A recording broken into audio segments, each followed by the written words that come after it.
मैं एक सिंपल सवाल पूछना चाहता हूं। क्या तुम भी कभी बस 5 मिनट के लिए फोन उठाते हो और फिर पता चलता है 2 से 3 घंटे निकल गए? मैं भी यही करता था। और ऑनेस्टली बोलूं तो अभी भी कभी कभी हो जाता है। मैं जब पढ़ने बैठता था ना, बस 10 मिनट के बाद ही मन करता था फोन देखने का।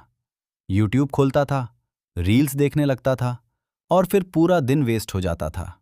रात को गिल्ट होता था, आज भी कुछ नहीं किया, कल से सीरियसली स्टार्ट करूंगा। लेकिन नेक्स्ट दिन फिर वही रिपीट। पहले मुझे लगता था कि मैं लेजी हूं, डिसिप्लिन नहीं है, मेरे अंदर कंसिस्टेंसी ही नहीं है। लेकिन फिर मुझे एक चीज समझ आई। प्रॉब्लम मेरी विल पावर नहीं थी, प्रॉब्लम मेरा ब्रेन था। हमारा ब्रेन इजी डोपामाइन ढूंढता है, और फोन में इंस्टेंट डोपामाइन मिलता है। Reels, shorts, random videos, scrolling, ये सब ब्रेन को फास्ट रिवॉर्ड देते हैं। और इसी वजह से जब हम बुक खोलते हैं या लेक्चर देखने बैठते हैं, ब्रेन को बोरिंग लगता है। सिंपल लैंग्वेज में समझो, फोन फास्ट रिवॉर्ड देता है, स्टडी स्लो रिवॉर्ड देती है, और brain naturally fast reward choose करता है। इसलिए हम फोन के एडिक्ट नहीं होते, हम डोपामाइन के एडिक्ट हो जाते हैं। और सच बोलूं तो मुझे ये रियलाइजेशन बहुत लेट में समझ आई।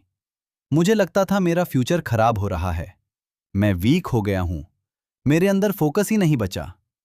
लेकिन धीरे धीरे समझ आया कि अगर मैं अपने ब्रेन को थोड़ा कंट्रोल करना सीख जाऊं तो शायद मैं वापस नॉर्मल हो सकता हूं। फिर मैंने कुछ सिंपल चीजें ट्राई की। जब पढ़ने बैठा, फोन को दूसरे रूम में रख दिया। मैं बड़ा टारगेट रखना बंद कर दिया, सिर्फ एक लेक्चर का टारगेट रखा। और सबसे इंपॉर्टेंट, जब बोर फील होता था तब तुरंत फोन उठाना बंद किया। पहले 2 से 3 दिन ऑनेस्टली बहुत डिफिकल्ट था। मैं फेल भी हुआ, कभी लेक्चर के बीच में ही फोन देख लिया, कभी पूरा दिन वेस्ट कर दिया। लेकिन एक चीज नोटिस की, जितना कम स्क्रोलिंग करता था उतना माइंड थोड़ा काम फील करता था।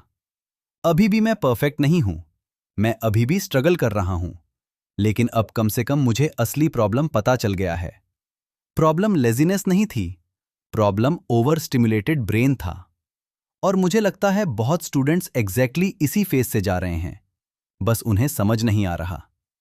अगर तुम भी पूरा दिन स्क्रोलिंग करते हो, फोकस लूज कर चुके हो और खुद को लेजी समझने लगे हो, तो शायद तुम लेजी नहीं हो, तुम्हारा ब्रेन बस इजी डोपामाइन का आदत हो गया है। और स्लोली, स्टेप बाय स्टेप, हम उसको चेंज कर सकते हैं। मैं भी वही करने की कोशिश कर रहा हूं, परफेक्ट बनने की नहीं, बेटर बनने की।